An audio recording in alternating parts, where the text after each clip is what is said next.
a story of abduction and resilience. In spring 1998, Howard County, Indiana was struck by a horrifying crime when 21-year-old Anita Waldrich disappeared from her home. A day that began normally turned into a desperate search for a young woman whose abduction would shake the community. Anita was scheduled to have lunch with her grandparents and then work the afternoon shift at a shipping company.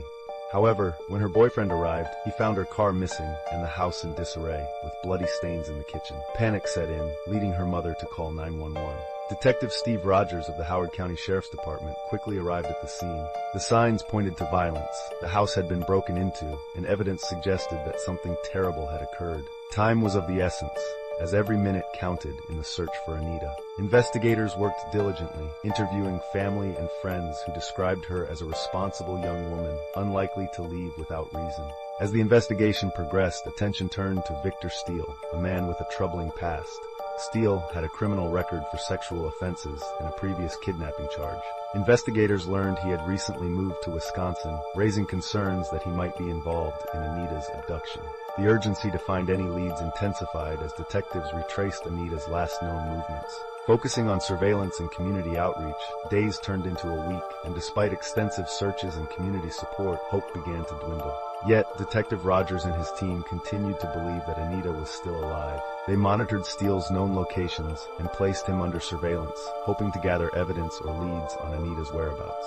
The break in the case came when Steele was stopped during a routine traffic stop. Authorities began questioning him about Anita, but he maintained that he knew nothing of her disappearance. This prompted investigators to obtain a search warrant for his residence.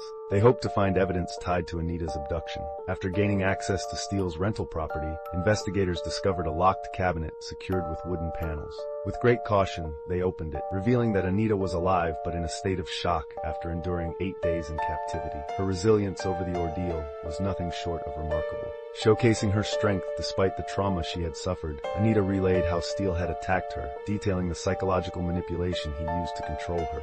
Though she had faced unimaginable fear, her unwavering spirit brought her through the nightmare. After her rescue, Victor Steele was charged with multiple felonies, including kidnapping and sexual assault.